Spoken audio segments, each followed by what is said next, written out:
ಗಿಲ್ಲಿ ವಿಷಯ ಬಿಟ್ಟರೆ ಏನೂ ಅಲ್ಲಿ ಚರ್ಚೆನೇ ನಡೆಯೋದಿಲ್ಲ. ಗಿಲ್ಲಿ ಬಿಟ್ಟು ಬೇರೆ ಒಂದಷ್ಟು ಕಂಟೆಸ್ಟೆಂಟ್ಗಳು ಹೆಸರು ಮಾಡ್ತಾ ಇದ್ದಾರೆ. So it's not single handed, ಅಂದರೆ ಸ್ಟಾರ್ಟಿಂಗಲ್ಲಿ ಆ ಥರ ಇತ್ತು. ಈ ಸೀಸನ್ನು ದೇ ಸೇ ದ್ಯಾಟ್ ಸ್ವಲ್ಪ ಅಂದರೆ ಒನ್ ಸೈಡೆಡ್ ಇದೆ. ಈ ಕಡೆ ಗಿಲ್ಲಿ ಅವ್ರ ಮೇಲೆ ತುಂಬ ಹೋಗ್ತಾ ಇದೆ, ಆ ಥರ ಸ್ವಲ್ಪ ಹೇಳ್ತಾರೆ. ಯಾರು ವಿನ್ ಆಗ್ತಾರೆ? ಸಿಂಗಲ್ ಹ್ಯಾಂಡೆಡ್ಲಿ ಶೋದ ಎಂಟರ್ಟೈನ್ಮೆಂಟ್ ವಿಂಗ್ನ ಅವ್ರ ಶೋಲ್ಡರ್ ಮೇಲೆ ಎತ್ತಿಟ್ಕೊಂಡಿದ್ದಾರೆ.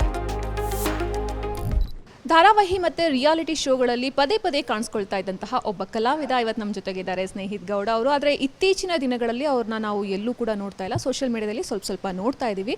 ಆ್ಯಕ್ಚುಲಾಗಿ ಏನು ಮಾಡ್ತಾ ಇದ್ದಾರೆ, ಯಾವುದ್ರಲ್ಲಿ ಬ್ಯುಸಿ ಆಗಿದ್ದಾರೆ, ಇನ್ನು ನೆಕ್ಸ್ಟ್ ಅವ್ರ ಪ್ರಾಜೆಕ್ಟ್ಗಳು ಏನೇನಿದೆ, ಹಾಗೆ ಇವಾಗ ಏನು ಟ್ರೆಂಡ್ ನಡೀತಾ ಇದೆ ಅಲ್ಲ ಬಿಗ್ ಬಾಸ್, ಅದ್ರ ಬಗ್ಗೆ ಕೂಡ ಮಾತಾಡೋಣ. ಅದಕ್ಕೂ ಮುಂಚೆ ಅವ್ರನ್ನ ಕಾರ್ಯಕ್ರಮಕ್ಕೆ ಸ್ವಾಗತಿಸೋಣ. ಸ್ನೇಹಿತ್ ನಮಸ್ತೆ. Hi ma'am. ಹಾಯ್, ಹೇಗಿದ್ದೀರಾ? ನಾನು ಚೆನ್ನಾಗಿದ್ದೀನಿ, ನೀವು ಹೇಗಿದ್ದೀರಾ? ಯಾಕೆ ನೀವು ಎಲ್ಲೂ ಕಾಣಿಸ್ಕೊಳ್ತಾ ಇಲ್ಲ? ಮ್ಯಾಮ್ ಆ್ಯಕ್ಚುಲಿ ಕಾಣಿಸ್ಕೊತಾ ಇದ್ದೀನಿ. ಅಂದರೆ ಈ ವರ್ಷವೇ ನಾನು ಒಂದು ರಿಯಾಲಿಟಿ ಶೋ ಮಾಡಿದ್ದೀನಿ, ಸೀರಿಯಲ್ ಮಾಡಿದ್ದೀನಿ, ಮೈಕ್ರೋ ಸೀರೀಸ್ ಮಾಡಿದ್ದೀನಿ, ಆ್ಯಂಡ್ ಇನ್ನೊಂದು ಯಾವುದೋ ರಿಯಾಲಿಟಿ ಶೋ ಮಾಡಿದೆ. ಈಗೊಂದು ಪ್ರಾಜೆಕ್ಟ್ ನಡೀತಾ ಇದೆ, ಸಿನಿಮಾ ನಡೀತಾ ಇದೆ. ಸೊ ಅದರಲ್ಲಿ ಬ್ಯುಸಿ ಇದ್ದೀನಿ ಸ್ವಲ್ಪ. ಲಾಸ್ಟ್ ಟೈಮ್ ನಿಮ್ಮನ್ನು ಮಾತಾಡಿಸಿದಾಗ ನೀವು ಹೇಳಿದ್ರಿ ಒಂದು ಸಿನಿಮಾದಲ್ಲಿ ಬ್ಯುಸಿ ಇದ್ದೀನಿ, ನಡೀತಾ ಇದೆ. ಎಲ್ಲಿಗೆ ಬಂತು ಆ ಸಿನಿಮಾ? ಏನು ಮಾಡ್ತಾ ಇದ್ದೀರಾ ಆ ಸಿನಿಮಾದಲ್ಲಿ? ಈಗ ಒಂದು ಸ್ಕೆಡ್ಯೂಲ್ ಮುಗಿಸಿದ್ದೀವಿ. ಪ್ರಾಜೆಕ್ಟ್ ಟೈಮ್ ಅಂತ ನಾನು ಆಗ್ತಾ ಇರ್ತೀನಿ, ಅದ್ರ ಬಗ್ಗೆನೂ ಅಪ್ಡೇಟ್ ಸ್ಟೋರೀಸ್ ಎಲ್ಲ ಆಗ್ತಾ ಇರ್ತೀನಿ. ನಾನು ಯಾರು ಫಾಲೋ ಮಾಡ್ತಾರೆ ಅವ್ರಿಗೆ ನೋಡ್ತಾ ಇರ್ತಾರೆ, ಏನೋ ಮಾಡ್ತಾ ಇದ್ದಾನೆ ಶೂಟಿಂಗ್ ಅಂತ. ಸೊ ಅದರಲ್ಲಿ ನಾನಿದ್ದೀನಿ, ಬಾಲಾಜಿ ಮನೋಹರ್ ಸರ್ ಇದ್ದಾರೆ, ಆ್ಯಂಡ್ ಒಂದು 3 ಜನ ಹೀರೋಯಿನ್ಗಳಿದ್ದಾರೆ. ಸೊ ಅದು ಡೈರೆಕ್ಟರ್ ಅರ್ಜುನ್ ಅಂತ. So he's from London film school, and it's a very experimental indie project. So ಅದನ್ನು ಪ್ರಾಬ್ಲಿ ಅವರು ಇಂಟರ್ನ್ಯಾಷನಲ್ ಆಡಿಯನ್ಸಿಗೆ ಫಸ್ಟ್ ತೊಗೊಂಡೋಗಿ ಆಮೇಲೆ ನಮ್ಗೆ ತೊಗೊಂಬರ್ಬೋದು.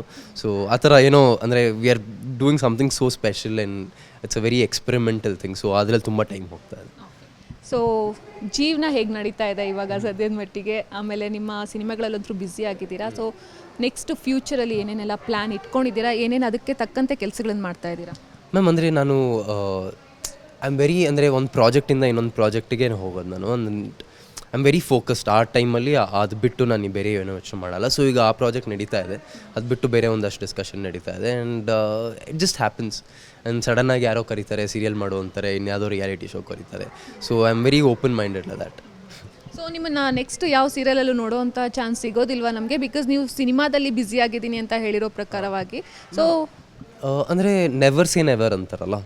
ಸೊ ನನಗೆ ಒಳ್ಳೆ ಸೀರಿಯಲ್ ಆಪರ್ಚುನಿಟಿ ಬಂದು ಇದನ್ನು ಮಾಡಬೇಕು ಅಂದು, if they offer me good money of course do it. ಅಂದರೆ ಸೀರಿಯಲ್ ಮಾಡಬಾರ್ದು ಅಂತ ಏನಿಲ್ಲ, ರಿಯಾಲಿಟಿ ಶೋ ಮಾಡಬಾರ್ದು ಅಂತ ಏನಿಲ್ಲ. ಸೊ ಒಂದೊಂದು ಸತಿ ಏನಾಗುತ್ತೆ, you find yourself somewhere. ಅಂದರೆ ನಿಮಗೆಲ್ಲೋ ಒಂದು ಕಡೆ ಕ್ರಿಯೇಟಿವ್ ಸ್ಯಾಟಿಸ್ಫ್ಯಾಕ್ಷನ್ ಜಾಸ್ತಿ ಸಿಗುತ್ತೆ. ಸೊ ಆ ಕಡೆ ಯು ಗ್ರಾವಿಟೇಟ್ ಟುವರ್ಡ್ಸ್ ದ್ಯಾಟ್. ಸೊ ಹಾಗೆ. ಸೊ ಇವತ್ತಿನ ಈವೆಂಟಿಗೆ ನೀವು ನಿಮ್ಮ ಫ್ರೆಂಡ್ನ ಸಪೋರ್ಟ್ ಮಾಡೋದಕ್ಕೆ, ಅವ್ರ ಜೊತೆಗೆ ನಿಂತ್ಕೊಳ್ಳೋದಕ್ಕೆ ಬಂದಿದ್ದೀರಾ, ವಿನಯ್ ಅವ್ರ ಜೊತೆಗೆ. ಸೊ ಅದ್ರ ಬಗ್ಗೆ ಹೇಳೋದಾದರೆ? ಸೊ ವಿನಯ್ ಅವ್ರದ್ದು ಯಾವುದೇ ಆಡಿಯೋ ಲಾಂಚ್ ಇರ್ಬೋದು, ಟ್ರೈಲರ್ ಲಾಂಚ್ ಇರ್ಬೋದು, ಅಂದರೆ ಅವರಿದ್ರೆ ನಾನು ಬಂದೇ ಬರ್ತೀನಿ ಅಂತ ಒಂದು ಇದಿರುತ್ತೆ. ಸೊ ಹಂಗೆ ಅವ್ರ ಜೊತೆ ಬರ್ತೀನಿ ನಾನು, ಆ್ಯಂಡ್ ಅವ್ರಿಗೆ ಚೇರ್ ಮಾಡ್ತೀನಿ. ಐ ಸಪೋರ್ಟ್ ಹಿಮ್ ಬಿಕಾಸ್ ಅವರು ಅದೇ ಥರ ನಂದೇನೇ ಇದ್ದಿದ್ರು, he comes and he supports and he's been there for me. So I am also there for him. So ಇದು ಪ್ಯೂರ್ ಫ್ರೆಂಡ್ಶಿಪ್, ಎಲ್ರಿಗೂ ಗೊತ್ತಾಗುತ್ತೆ. ನೀವು ಮುಂಚೆಯಿಂದನೂ ಇಟ್ಕೊಂಡು ಬಂದಿರುವಂತಹ ಒಂದು ಬಾಂಡಿಂಗನ್ನು ಇವಾಗಲೂ ಮುಂದುವರ್ಸ್ಕೊಂಡು ಹೋಗ್ತಾ ಇದ್ದೀರಾ. ಬಟ್ ಸೋಷಿಯಲ್ ಮೀಡಿಯಾದಲ್ಲಿ ಒಂದಿಷ್ಟು ಜನ ಏನು ಹೇಳ್ತಾರೆ ಅಂತಂದರೆ, ಸ್ನೇಹಿತ ವಿನಯ್ಗೆ ಬಕೆಟ್ ಹಿಡಿತಾರೆ, ಆ ರೀತಿಯಾದಂತಹ ಒಂದಿಷ್ಟು ಮಾತುಗಳು ನಿಮ್ಮ ಫ್ರೆಂಡ್ಶಿಪ್ಪಿಗೇನೂ ಅಫೆಕ್ಟ್ ಆಗೋದಿಲ್ವಾ ಅದು? ಇಲ್ಲ ಮ್ಯಾಮ್, ಅಂದರೆ ನೀವು ಯಾವುದೋ ಒಂದು ರಿಯಾಲಿಟಿ ಶೋಲಿದ್ದಾಗ ಜನ ನಿಮ್ಮನ್ನು ಜಡ್ಜ್ ಮಾಡ್ತಾರೆ, ಆ್ಯಂಡ್ ಅದು ಮಾಡಲೇಬೇಕು. ಅಂದರೆ ಈಗ ಯಾವುದೋ ಸೀಸನ್ ನಡೀತಾ ಇರ್ತಾರೆ, ನಾವು ಯಾರನ್ನೋ ಜಡ್ಜ್ ಮಾಡ್ತಾ ಇರ್ತೀವಿ. ಸೊ ನಾವು ಬಿಗ್ ಬಾಸ್ ಫ್ರೆಂಡ್ಸ್ ಆಗಿರೋದ್ರಿಂದ ಅದು ಜಡ್ಜ್ ಮಾಡ್ತಾರೆ. ಫಾರ್ ಎಕ್ಸಾಂಪಲ್, ನಾನು ಬಿಗ್ ಬಾಸಲ್ಲಿದ್ದಾಗ ನಾನು ಅವ್ರಿಗೆ ಫೇವರ್ ಮಾಡಿದೆ ಅಂತ ಬರ್ತಾಯಿತ್ತು. ಸೊ ಬಾಯ್ಸ್ ವರ್ಸಸ್ ಗರ್ಲ್ಸ್ ಅಂತ ನಾವು ಒಂದು ರಿಯಾಲಿಟಿ ಶೋ ಮಾಡಿದ್ವಿ, ಅಲ್ಲಿ ವಿನಯ್ ನಂಗೆ ಫೇವರ್ ಮಾಡ್ತಾ ಇದ್ದಾರೆ ಅಂತ ಒಂದಷ್ಟು ನ್ಯಾರೇಟಿವ್ ಬಂತು. ಸೊ ಹಾಗೆ ಅದು ನಡೀತಾ ಇರುತ್ತೆ. I think our friendship is beyond all this. And only when ಅಂದರೆ ಜನ ಏನು ಮಾತಾಡ್ತಾ ಇದ್ದಾರೆ ಅದ್ರ ಬಗ್ಗೆ ಎಲ್ಲ ತಲೆ ಕೆಡ್ಸ್ಕೊಳ್ದೇ ಇರೋತ್ತಿಗೆ ಫ್ರೆಂಡ್ಶಿಪ್ ಆರಾಮಾಗಿರೋದು. ನಾವು ಜನ ಏನೋ ಹೇಳ್ತಾ ಇದ್ದಾರೆ ಅಂತ ನಾವು ಚೇಂಜ್ ಆದರೆ doesn't work like that. Okay. So big boss ಆದಮೇಲೆ ಲೈಫ್ ಯಾವ ಥರ ಚೇಂಜ್ ಆಯಿತು ನಿಮ್ಮದು? ಆಮೇಲೆ ಮುಂಚೆ ಯಾವ ಥರ ಇರ್ತಾ ಇದ್ರಿ, ಇವಾಗ ಬಿಗ್ ಬಾಸ್ ಆದಮೇಲೆ ನಿಮ್ಮ ಕೆರಿಯರ್ಗೆ ಗ್ರೋತ್ ಆಗುವಂತಹದ್ದು ಏನೇನೆಲ್ಲ ಚೇಂಜಸ್ ಆಯಿತು? Ma'am, to be very honest, ನನಗೆ ಐ ಹ್ಯಾವ್ ನಾಟ್ ಚೇಂಜ್ಡ್. ನಾನು ಏನು ಚೇಂಜ್ ಅಂತ ಆಗಿಲ್ಲ. ಆ್ಯಂಡ್ ಮೇಜರ್ ಏನು ಅಂದರೆ ಬಿಗ್ ಬಾಸ್ ನಿಮ್ಗೆ ಎಕ್ಸ್ಪೋಜರ್ ಕೊಡುತ್ತೆ. ಬಿಕಾಸ್ ಪ್ರತಿದಿನ ನಿಮ್ಮನ್ನು 1.5 ಗಂಟೆ ನೋಡ್ತಾರೆ ಜನ, ಆ್ಯಂಡ್ ಪ್ರೈಮ್ ಟೈಮ್ ಸ್ಲಾಟಲ್ಲಿ ನೋಡ್ತಾರೆ, ಆ್ಯಂಡ್ ನಿಮ್ಮ ಹೆಸರು ಜನಕ್ಕೆ ಪರಿಚಯ ಆಗುತ್ತೆ.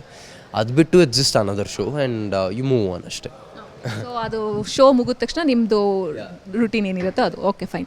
ಸೊ ಬಿಗ್ ಬಾಸ್ ಅಂದ ತಕ್ಷಣ ಇವಾಗಂತೂ ಗೊತ್ತೇ ಇದೆ, ಬಿಕಾಸ್ ಇಷ್ಟು ಸೀಸನ್ಗಳಲ್ಲಿ ಒಂದಾದರೆ ಈ ಸೀಸನ್ ಒಂದಾಗಿರೋಂಥದ್ದು. ಬಿಕಾಸ್ ಇಷ್ಟು ಸೀಸನಲ್ಲಿ ಒಂದಿಷ್ಟು ಜನ ಇರ್ತಾಯಿದ್ರು, ಅವರ ಕೆಲವೊಂದಿಷ್ಟು ಪರ್ಸ್ನಾಲಿಟಿ ಬೇರೆ ಇರ್ತಾಯಿತ್ತು, ಅವ್ರ ರೀತಿಯಾಗಿ ಎಂಟರ್ಟೈನ್ ಮಾಡ್ತಾಯಿದ್ರು. ಬಟ್ ಈ ಬಾರಿ ಬಿಗ್ ಬಾಸಲ್ಲಿ ಏನಾಗ್ತಾ ಇದೆ ಅಂದರೆ ಗಿಲ್ಲಿ ವಿಷಯ ಬಿಟ್ಟರೆ ಏನೂ ಅಲ್ಲಿ ಚರ್ಚೆನೇ ನಡೆಯೋದಿಲ್ಲ. ಮ್ಯಾಮ್ ನಮ್ಗೆ ಹಂಗೆ ಅನಿಸಲ್ಲ, ಬಿಕಾಸ್ ಗಿಲ್ಲಿ ಬಿಟ್ಟು ಬೇರೆ ಒಂದಷ್ಟು ಕಂಟೆಸ್ಟೆಂಟ್ಗಳು ಹೆಸರು ಮಾಡ್ತಾ ಇದ್ದಾರೆ.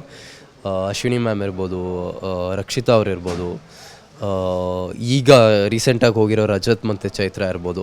So it's not single handed. ಅಂದರೆ ಸ್ಟಾರ್ಟಿಂಗಲ್ಲಿ ಆ ಥರ ಇತ್ತು.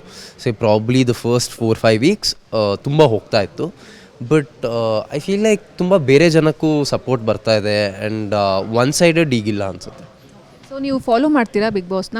ಸೊ ಟಾಸ್ಕ್ ವಿಷಯಕ್ಕೆ ಬಂದ್ವಿ ಅಂತಂದರೆ ನಿಮ್ಮ ಸೀಸನ್ಗಳಲ್ಲಿದ್ದಂಥ ಮತ್ತು ಬೇರೆ ಸೀಸನ್ಗಳಿದ್ದಂಥ ಒಂದು ಟಫ್ ಟಾಸ್ಕ್ಗಳನ್ನ ಈ ಸೀಸನಲ್ಲಿ ನಾವು ನೋಡ್ತಾ ಇಲ್ಲ. ಸೊ ನೀವು ಆ ಡಿಫ್ರೆನ್ಸ್ ನಿಮಗೆ ಗೊತ್ತಾಗ್ತಾ ಇದೆಯಾ? ಮ್ಯಾಮ್ ಅಂದರೆ ಒಂದು ನಾನೇನು ನೋಟಿಸ್ ಮಾಡಿರೋದು, ನಮ್ಮ ಸೀಸನಲ್ಲಿ ಏನಾದರೂ ಫಿಸಿಕಲ್ ಟಾಸ್ಕ್ ಇದ್ದರೆ it used to get very personal. ತುಂಬ ಪರ್ಸ್ನಲ್ ಆಗಿ ತುಂಬ ಕಿತ್ತಾಡ್ಕೋತಾ ಇದ್ವಿ ನಾವು. ಆ್ಯಂಡ್ ನಾವು ಯಾರ ಜೊತೆನೂ ಯಾವುದೋ ಟಾಸ್ಕಲ್ಲಿ ಫೈಟ್ ಮಾಡಿದ್ಮೇಲೆ ಆಮೇಲೂ 1-2 ವಾರ ಅವ್ರ ಜೊತೆ ಮಾತಾಡ್ತಾ ಇರಲಿಲ್ಲ, ಆ ಥರ ಎಲ್ಲ ನಡೆಯೋದು. ಬಟ್ ಈ ಸೀಸನಲ್ಲಿ ಅದಿಲ್ಲ.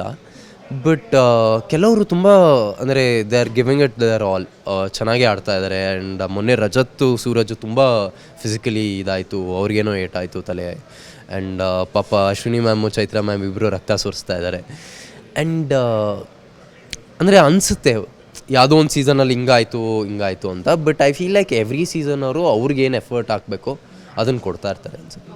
ಸೊ ನಿಮ್ಮ ಸೀಸನ್ಗೂ ಈ ಸೀಸನ್ಗೂ ನೀವು ಏನು ವ್ಯತ್ಯಾಸ ಗೊತ್ತಾಗುತ್ತೆ? ಅಲ್ಲ, ಆಟದ್ದು ಮತ್ತು ಫಾರ್ಮ್ಯಾಟ್ ಎಲ್ಲ ಬೇರೆ ಥರ ಇರುತ್ತೆ. ಬಟ್ ಅದನ್ನು ಹೊರತುಪಡಿಸಿದ್ರೆ ನೀವು ಇನ್ನು ಡೆಪ್ತಲ್ಲಿ ನೋಡ್ತಾ ಹೋದರೆ ಡಿಫ್ರೆನ್ಸ್ ಏನು ಅನಿಸುತ್ತೆ ನಿಮಗೆ? ಮ್ಯಾಮ್ ಅಂದರೆ ನನಗಿಂತ ಜನ ಏನು ಹೇಳೋದು ಅಂದರೆ, ನಮ್ಮ season it was like a complete season, ಒಂಥರ ಸಿನಿಮಾ ಥರ ಇತ್ತು. ಅಂದರೆ ಎಲ್ಲ ಜಾನರು ಇತ್ತು ಅಲ್ಲಿ. ಈ ಕಡೆ ಫೈಟ್ ನಡೆಯೋದು, ಆ ಕಡೆ ಇನ್ನೇನೋ ನಡೆಯೋದು. ಸೊ ಈ ಸೀಸನ್ನು ದೇ ಸೇ ದ್ಯಾಟ್ ಸ್ವಲ್ಪ ಅಂದರೆ ಒನ್ ಸೈಡೆಡ್ ಇದೆ. ಈ ಕಡೆ ಗಿಲ್ಲಿಯವ್ರ ಮೇಲೆ ತುಂಬ ಹೋಗ್ತಾ ಇದೆ, ಆ ಥರ ಸ್ವಲ್ಪ ಹೇಳ್ತಾರೆ. ಅದು ಬಿಟ್ಟು ಐ ಫೀಲ್ ಲೈಕ್ ಈ ಸೀಸನ್ ಹೋಗ್ತಾ ಚೆನ್ನಾಗಿ ಆಗ್ತಾಯಿದೆ. ಅಂದರೆ ಇನಿಷಿಯಲಿ ದ ಫಸ್ಟ್ 2-3 ವೀಕ್ಸ್ ಸ್ವಲ್ಪ ಇದಾಯಿತು, ಬಟ್ ಹೋಗ್ತಾ it's getting better. So Gilli ಕಾಮಿಡಿನ ಎಲ್ಲರೂ ಕೂಡ ಇಷ್ಟಪಡ್ತಾ ಇದ್ದಾರೆ. ಸೊ ಕೆಲವೊಬ್ರು ಹೇಳ್ತಾರೆ ಅವರು ಒಬ್ಬರನ್ನ ಕೆಳಗೆ ತುಳಿದು ಅವ್ರ ಮೇಲೆ ಕಾಮಿಡಿ ಮಾಡಿ ಅವರ ಒಂದು ಪರ್ಸ್ನಲ್ಗೆ ಹರ್ಟ್ ಆಗುವಂಥದ್ದು ಕಾಮಿಡಿ ಇದೆ ಅಂತ, ಡಾರ್ಕ್ ಕಾಮಿಡಿ ಟೈಪ್ ಅಂತ ಹೇಳ್ತಾ ಇದ್ದಾರೆ. ಸೊ ನೀವು ಹೊರಗಡೆಯಿಂದ ಗಿಲ್ಲಿ ಕಾಮಿಡಿನ ನೋಡೋದಾಯ್ತಂದರೆ ಮನೆಯೊಳಗಿದ್ದಂತಹ ನಿಮ್ಮ ಸಿಚುವೇಶನ್, ಸಪೋಸ್ ನೀವು ಅಲ್ಲಿದ್ದಿದ್ರೆ ಅಂದರೆ ನಿಮ್ಮ ರಿಯಾಕ್ಷನ್ ಎಲ್ಲ ಯಾವ ಥರ ಇರ್ತಾಯಿತ್ತು? ಮ್ಯಾಮ್ ಕಾಮಿಡಿಲಿ if you technically study about comedy ಅಲ್ಲ, there is something called punching up and punching down. ಅಂದರೆ ನಿಮಗಿಂತ ಮೇಲ್ಗಡೆ ಇರೋರು ಯಾರನ್ನೋ ಪಂಚ್ ಮಾಡಿ ನೀವು ಕಾಮಿಡಿ ಮಾಡ್ತೀರಾ, ಇಲ್ಲ ಯಾರನ್ನೋ ಕೆಳಗೆ ಹಾಕಿ ಕಾಮಿಡಿ ಮಾಡ್ತೀರಾ. But all of that is comedy. But ನಂಗೆ ಇನ್ನೊಂದು ಏನು ಅರ್ಥ ಆಗಿರೋದು ಅಂದರೆ, ಈಗ ರೀಸೆಂಟಾಗಿ ಸುದೀಪ್ ಸರ್ ಬಂದು ಏನು ಗಿಲ್ಲಿಗೆ ಪಾಯಿಂಟ್ರ್ಗಳು ಕೊಟ್ಟರು, ಅದಾದಮೇಲೆ ಅವ್ರನ್ನವ್ರು ತಿತ್ಕೊಂಡಿದ್ದಾರೆ. ಆ್ಯಂಡ್ ತಿತ್ಕೊಂಡು ಅವ್ರ ಗೇಮನ್ನು ಚೇಂಜ್ ಮಾಡ್ಕೋತಾ ಇದ್ದಾರೆ. ಆ್ಯಂಡ್ ಸೊ ಹಾಗಾಗಿ ಈಸ್ ಗೆಟಿಂಗ್ ಬೆಟರ್. ನನಗೇನು ಆ ಥರ ಅನಿಸಿಲ್ಲ ಇದುವರೆಗೂ.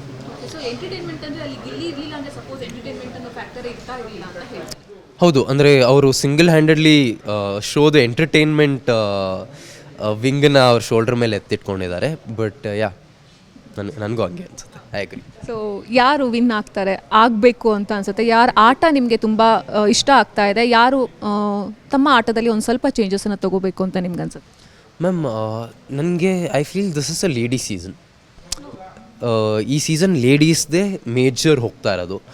ಆ್ಯಂಡ್ ನನಗೆ I want Ashwini ma'am to win. ನನಗೆ ಫಸ್ಟ್ ದಿನದಿಂದ ಅವರು ತುಂಬ ಫೇವ್ರೇಟ್ ಕಂಟೆಸ್ಟೆಂಟ್. ಬಿಕಾಸ್ ಎಲ್ಲ ವಿಷಯದಲ್ಲಿ ಅಂದರೆ ಫಿಸಿಕಲ್ ಟಾಸ್ಕ್ ಇರ್ಬೋದು, ಯಾರು ಅವ್ರನ್ನ ಮೀಟ್ ಮಾಡಿಲ್ಲ. ಆ್ಯಂಡ್ ಮಾತು ವಿಚಾರದಲ್ಲೂ no one beats her. So I feel like ಅವ್ರು ಗೆಲ್ಲಬೇಕು ಅಂತ. ಬಟ್ ಈ ಸೀಸನ್ ನನಗೆ ಮೇಜರ್ ಕಾಣಿಸ್ತಾ ಇರೋದು Ashwini ma'am and Gilli. So ಏನಾಗುತ್ತೆ ಗೊತ್ತಾ ಸ್ನೇಹಿತ್, ಇವಾಗ ನೀವು ಒಂದ್ಸಲ ಬಿಗ್ ಬಾಸಿಗೆ ಹೋಗಿ ಬಂದುಬಿಟ್ರಿ ಅಂತಂದರೆ ಎಲ್ಲರೂ ಕೂಡ ನೀವು ಏನೇ ಮಾಡಿದ್ರು ಅಲ್ಲೊಂದು ಬಿಗ್ ಬಾಸ್ ಎಲಿಮೆಂಟ್ ತೊಗೊಂಡು ಬಂದೇ ಬರ್ತಾರೆ. ನೀವು ಎಷ್ಟೇ ಕೆಲಸದಲ್ಲಿ ಬ್ಯುಸಿ ಇರಲಿ, ಎಷ್ಟೇ ಸೀರಿಯಸ್ ಮಾಡಲಿ, ಎಷ್ಟೇ ಮೂವೀಸ್ ಮಾಡಲಿ, ಎಲ್ಲರ ಮೀಡಿಯಾಗೆ ಸಿಕ್ಕ್ರಿ ಅಂತಂದರೆ ನಿಮ್ಮನ್ನು ಬಿಗ್ ಬಾಸಿಂದ ಅವರು ಗುರುತಿಸ್ತಾರೆ. ಸೊ ಇದು ನಿಮಗೆ ಎಷ್ಟು ಪ್ಲಸ್ ಪಾಯಿಂಟ್ ಆಗುತ್ತೆ, ಎಷ್ಟು ಮೈನಸ್ ಪಾಯಿಂಟ್ ಆಗುತ್ತೆ? ಮ್ಯಾಮ್ ಅಂದರೆ ಐ ಎಂಜಾಯ್ ಇಟ್ ಬಿಕಾಸ್ ನಾನು I been following big boss. ಅದೇನಾಗುತ್ತೆ, ನಿಮಗೆ ಬಿಗ್ ಬಾಸ್ಗೆ ಹೋಗೋಕ್ಕಿಂತ ಮುಂಚೆ ಬಿಗ್ ಬಾಸ್ ಬಗ್ಗೆ ಒಂದು ಪರ್ಸ್ಪೆಕ್ಟಿವ್ ಇರುತ್ತೆ. ಶೋ ಹಿಂಗೆ ವರ್ಕ್ ಆಗುತ್ತೆ, ಹಂಗೆ ವರ್ಕ್ ಆಗುತ್ತೆ ಅಂತ. But once you go inside the house ಅಲ್ಲ, ನಿಮ್ಮ ಟೋಟಲ್ ಪರ್ಸ್ಪೆಕ್ಟಿವೇ ಚೇಂಜ್ ಆಗುತ್ತೆ. ಸೊ ನಾನು ಬಿಗ್ ಬಾಸ್ನ ನೋಡೋ ರೀತಿ ಚೇಂಜ್ ಆಗಿದೆ. ಸೊ ಯಾರೇ ಕೇಳಿದ್ರು ನಾನು ಅಂದರೆ ನನಗೇನು ಅರ್ಥ ಆಗುತ್ತೋ ಆ ಇನ್ಪುಟ್ಸ್ ಕೊಡ್ತೀನಿ. ಆ್ಯಂಡ್ ಈಗ ನೀವು ಹೇಗೆ ಕೇಳ್ತಾ ಇದ್ದೀರೋ ಆ ಥರ ಕ್ವೆಶನ್ಸ್ ಕೇಳಿದಾಗ ಐ ಆನ್ಸರ್ ಇಟ್. ಸೊ ಫಿಲ್ಮಲ್ಲಿ ಮಾಡಬೇಕು ಅಂತಂದು ನಿಮಗೆ ಆಸೆ ಇದೆ, ಒಂದೊಳ್ಳೆ ಬ್ರೇಕ್ ಸಿಗಬೇಕು ಅನ್ನೋಂತಹ ಆಸೆ ಇದೆ. ಆದರೆ ಸಿನಿಮಾ ಇಂಡಸ್ಟ್ರಿ, ಇವತ್ತಿನ ಒಂದು ಸಿನಿಮಾ ಇಂಡಸ್ಟ್ರಿ ಯಾವ ಥರ ಇದೆ, ಹೊಸಬ್ರಿಗೆ ಎಷ್ಟು ಅವಕಾಶ ಸಿಗುತ್ತೆ ಈ ಸಿನಿಮಾ ಇಂಡಸ್ಟ್ರೀಲಿ, ಮತ್ತು ಹೊಸಬ್ರು ಬೆಳೆಯೋದಕ್ಕೆ ಏನೆಲ್ಲ ಹರ್ಡಲ್ಸ್ಗಳು ಅವ್ರು ಫೇಸ್ ಮಾಡಬೇಕಾಗತ್ತೆ ಅನಿಸುತ್ತೆ? ಮ್ಯಾಮ್, ಒಂದು ಬೇಜಾರೇನು ಅಂದರೆ ತುಂಬ ಒಳ್ಳೆ ಸಿನಿಮಾಗಳು ಬಂತು ಲಾಸ್ಟ್ 1 ತಿಂಗಳಲ್ಲಿ. ಫ್ಲರ್ಟ್ ತುಂಬ ಚೆನ್ನಾಗಿತ್ತು, ಉಡಾಳ ತುಂಬ ಚೆನ್ನಾಗಿತ್ತು, ಒಂದಷ್ಟು ಒಳ್ಳೊಳ್ಳೆ ಸಿನಿಮಾಗಳು ಬಂತು. ಬಟ್ ಥಿಯೇಟ್ರಿಗೆ ಸ್ವಲ್ಪ ಜನ ಬರ್ತಾ ಇಲ್ಲ. ಆ್ಯಂಡ್ ನಮ್ಮಲ್ಲಿ ಥಿಯೇಟ್ರಿಗೆ ಹೋಗಿ 150 ರುಪೀಸ್ $200 ಕೊಟ್ಟು ಫಿಲಮ್ ನೋಡೋ ಕಲ್ಚರ್ ಬೆಳಿಬೇಕು. ಎಲ್ಲಿ ತನಕ ಕಲ್ಚರ್ ಬೆಳೆಯಲ್ವೋ, ಬಿಕಾಸ್ ಆ ಇನ್ಫ್ಲಕ್ಸ್ ಆಫ್ ಮನಿ ಆದ್ರೇ ಇಂಡಸ್ಟ್ರಿ ಬೆಳೆಯೋದು, ಅದು ರೊಟೇಷನ್ ಆಗೋದು. ಸೊ ಐ ಡೋಂಟ್ ನೋ, ಒಂದು ಕಲ್ಚರ್ ಬೆಳೆದು ಆವಾಗ ಎಲ್ಲರಿಗೂ ಆಪರ್ಚುನಿಟಿ ಸಿಗುತ್ತೆ. ಆ್ಯಂಡ್ ಯಾವುದೇ ಒಂದು ಒಳ್ಳೆ ಸಿನಿಮಾನ ಸಪೋರ್ಟ್ ಮಾಡಿದ್ರೆ ಆ ಥರ 10 ಸಿನಿಮಾ ಮಾಡಬೇಕು ಅಂತ ಜನ ಇದು ಮಾಡ್ತಾರೆ. ಈಗ ಯಾವುದೋ ಒಂದು ಒಳ್ಳೆ ಸಿನಿಮಾ ಅಂದರೆ ಅವ್ರಿಗೆ ಅನಿಸಿ ಜನಕ್ಕೂ ಇಷ್ಟ ಆಗೋದು ವರ್ಕ್ ಆಗಿಲ್ಲ ಅಂದರೆ ನಾವು ಈ ಥರ ಸಿನಿಮಾ ಮತ್ತೆ ಮಾಡಬೇಕಾ ಅಂತ ಕ್ವೆಶನ್ ಬರುತ್ತೆ. ಅದು ಕ್ರಿಯೇಟಿವ್ ಪ್ರೊಡ್ಯೂಸರ್ಸ್ ಇರ್ಬೋದು, ಇಲ್ಲ ಆ್ಯಕ್ಟರ್ಗಳಿಗಿರ್ಬೋದು. ಸೊ ಐ ಫೀಲ್ ಲೈಕ್ ಆ ಒಂದು ಪುಷ್ ಆಡಿಯನ್ಸಿಂದನೂ ಬೇಕು. And I also feel theatre ಪ್ರೈಸಿಂಗಲ್ಲಿ ಸ್ವಲ್ಪ ಇದು ಮಾಡಬೇಕು. ಅಂದರೆ ಇಟ್ಸ್ ಬಿಕಮಿಂಗ್ ವೆರಿ ಎಕ್ಸ್ಪೆನ್ಸಿವ್. ಅಂದರೆ ಯಾರೋ ಒಬ್ಬರು ಥಿಯೇಟ್ರಿಗೆ ಹೋಗಿ ಸಿನಿಮಾ ನೋಡಬೇಕು ಫ್ಯಾಮಿಲಿ ಜೊತೆ ಅಂದರೆ ಒಂದು $1000 $1500 ಆಗ್ಬಿಡುತ್ತೆ. ಸೊ ಅದೇನೋ ಐ ಫೀಲ್ ಲೈಕ್ ಸ್ವಲ್ಪ ಪ್ರೈಸಿಂಗ್ ಪ್ರಾಬ್ಲಮ್ ಇದೆ. ಬಟ್ ಅದೊಂದು ಕಲ್ಚರ್ ಡೆವಲಪ್ ಆಗಬೇಕು ಮ್ಯಾಮ್. ಹೊಸಬ್ರನ್ನ ಗುರುತಿಸಬೇಕು, ಅವ್ರಿಗೊಂದು ಆಪರ್ಚುನಿಟಿ ಕೊಡಬೇಕು, ಅವರ ಕರಿಯರ್ ಗ್ರೋತಿಗೆ ಹೆಲ್ಪ್ ಮಾಡಬೇಕು ಅನ್ನೋದೊಂದಿರುತ್ತೆ. ಸೊ ಆಪರ್ಚುನಿಟೀಸ್ ವೈಸ್ ನಿಮಗೆ ಎಷ್ಟರ ಮಟ್ಟಿಗೆ ಕಷ್ಟ ಆಗ್ತಾ ಇದೆ ಇಲ್ಲಿ ನಿಮ್ಮನ್ನು ನೀವು ಸೆಟಲ್ ಆಗಿ ಮಾಡ್ಕೊಳ್ಳೋದಕ್ಕೆ? ಮ್ಯಾಮ್ ಅಂದರೆ ಆಪರ್ಚುನಿಟೀಸ್ ಅಂತ ಬಂದಾಗ there is one entitlement also. ಯಾರೋ ನಮ್ಗೆ ಆಪರ್ಚುನಿಟಿ ಯಾಕೆ ಕೊಡಬೇಕು? ಅಂದರೆ ನಾವು ಅವ್ರಿಗೇನೋ ಮಾಡಿದ್ದೀವ, ಅವ್ರು ನಮಗೇನೋ ಯಾರು ವಿ ಡೋಂಟ್, ಅಂದರೆ ಯಾರೋ ಇಲ್ಲಿ ನಮ್ಮನ್ನ ಆಪರ್ಚುನಿಟಿ ಕೊಡ್ತಾರೆ, ನಾವು ಇನ್ನೇನೋ ಮಾಡ್ತಾರೆ ಅಂತ ನಮಗೆ ಆ ಎಕ್ಸ್ಪೆಕ್ಟೇಷನ್ ಇರೋದೇ ತಪ್ಪು. ನಿಮಗೆ ಆ ರೋಲ್ಗೆ ಅವ್ರು if you think your fit ಅಲ್ಲ, it will come to you. And also ನೀವು ಆ ಸರ್ಕಲ್ಸಲ್ಲಿ ಇರಬೇಕು and you should make projects happen. It's a very tricky thing. ಅಂದರೆ ನಾನು ಇಲ್ಲಿ ನಿಂತ್ಕೊಂಡು ಅಂದರೆ ನನಗೆ ಈ ಒಂದು 4-5 ವರ್ಷದಲ್ಲಿ ಏನು ಎಕ್ಸ್ಪೀರಿಯನ್ಸ್ ಆಗಿದೆ ಅದ್ರ ಬಗ್ಗೆ ಮಾತಾಡ್ಬೋದು. And I am also very new to the industry. So I don't know, let's see, probably ಒಂದು 4-5 ವರ್ಷ ಆದಮೇಲೆ I can give a better answer to this. And ನನಗೆ ಯಾವತ್ತೂ ಆ ಥರ ನನಗೆ ಆಪರ್ಚುನಿಟಿ ಸಿಕ್ಕಿಲ್ಲ, ಆ ಥರ ಎಲ್ಲ ಯಾವತ್ತೂ ಆ ಮೈಂಡ್ಸೆಟ್ಟೇ ಇರಬಾರ್ದು ಮ್ಯಾಮ್. ಆ ವಿಕ್ಟಿಮ್ ಮೈಂಡ್ಸೆಟ್ ಇದೆಯಲ್ಲ, ನನಗೆ ಯಾರೂ ಕೊಡ್ತಾ ಇಲ್ಲ, ನೀನು you create opportunities, you meet people, you go ask for work. I think it will happen. So finally ನಿಮ್ಮ ಒಂದು ಸಿನಿಮಾ ಕೆರಿಯರ್ಗೆ ನೀವು ಸಿಕ್ಕಾಪಟ್ಟೆ ಎಫರ್ಟ್ ಹಾಕ್ತಾ ಇರೋದು ಗೊತ್ತಾಗ್ತಾ ಇದೆ ನನಗೆ, ನಿಮ್ಮ ಸೋಷಿಯಲ್ ಮೀಡಿಯಾದಲ್ಲಿ ನಾವು ನೋಡಿದ್ದೀವಿ. ಸೊ ಎಲ್ಲಿವರೆಗೂ ನಿಮ್ಮ ಒಂದು ಕೆರಿಯರ್ಗೆ ಸಂಬಂಧಪಟ್ಟಂತೆ ನಿಮ್ಮ ಒಂದು ಗೋಲನ್ನ ನೀವು ಇಟ್ಕೊಂಡಿದ್ದೀರಾ, ಸೆಟ್ ಮಾಡ್ಕೊಂಡಿದ್ದೀರಾ, ಏನು ಆಗಬೇಕು ಅಂತ ಇದೆ, ಯಾವ ರೀತಿಯಾದಂತಹ ಪಾತ್ರಗಳನ್ನು ಮಾಡಬೇಕು ಅಂತ ಇದೆ? ಮ್ಯಾಮ್ ಅಂದರೆ ನಾನು ಸ್ಟಾರ್ಟ್ ಮಾಡಿದ ಜರ್ನಿ ಥಿಯೇಟ್ರಿಂದ. I started in 2016. ಆ್ಯಂಡ್ ನನಗೆ ಥಿಯೇಟ್ರಲ್ಲಿ ತುಂಬ ಒಳ್ಳೊಳ್ಳೆ ಆಪರ್ಚುನಿಟಿ ಸಿಕ್ತು. ಅಂದರೆ ಒಳ್ಳೊಳ್ಳೆ ಡೈರೆಕ್ಟರ್ಗಳ ಜೊತೆ ಕೆಲಸ ಮಾಡೋಕ್ಕೆ ಸಿಕ್ತು. I work with the best directors in India. So ಆ ಇದರಲ್ಲಿ ನನಗೆ ಒಬ್ಬ ನಾರ್ಮಲ್, ಅಂದರೆ ಈಗ ಆ್ಯಕ್ಟರ್ ಆಗಬೇಕು ಅಂತ ಬಂದವನು, ಹೀರೋ ಆಗಬೇಕು ಅಂತ ಬಂದವನಿಗೆ ಏನೊಂದು ಮೈಂಡ್ ಸೆಟ್ ಇದೆಯೋ ಆ ಮೈಂಡ್ ಸೆಟ್ಗಿಂತ ಸ್ವಲ್ಪ ಬೇರೆ ಮೈಂಡ್ ಸೆಟ್ ಇದೆ. The way I see characters, ನಾನು ಸ್ಕ್ರಿಪ್ಟ್ ಓದೋ ರೀತಿ ಇರ್ಬೋದು. ಸೊ ಇದೆಲ್ಲ ಚೇಂಜ್ ಇದೆ. And I want to do ನನಗೆ ಕ್ರಿಯೇಟಿವ್ ಸ್ಯಾಟಿಸ್ಫ್ಯಾಕ್ಷನ್ ಕೊಡೋ ರೋಲ್ಸ್ ಯಾವುದು ಆ ಥರ ಮಾಡಬೇಕು ಅಂತ ಇದ್ದೀನಿ. ಆ್ಯಂಡ್ ನೋಡ್ತಾರೆ, ಮುಂದಿನ ದಿನಗಳು ನೋಡ್ತಾರೆ ಯಾವ ಥರ ಕ್ಯಾರೆಕ್ಟರ್ಸ್ ಮಾಡ್ತೀನಿ ಅಂತ. ಆಲ್ ದಿ ಬೆಸ್ಟ್ ನಿಮ್ಮ ಮೂವಿಗೆ and thank you so much for your time. ಇದಾಗಿದ್ದು ಸ್ನೇಹಿತ ಅವರ ಮಾತು. ಕ್ಯಾಮ್ರಾ ಪರ್ಸನ್ ಪ್ರಶಾಂತ್ ಜೊತೆ ವೈದೇಹಿ, ಪ್ರಜಾವಾಣಿ, ಬೆಂಗಳೂರು.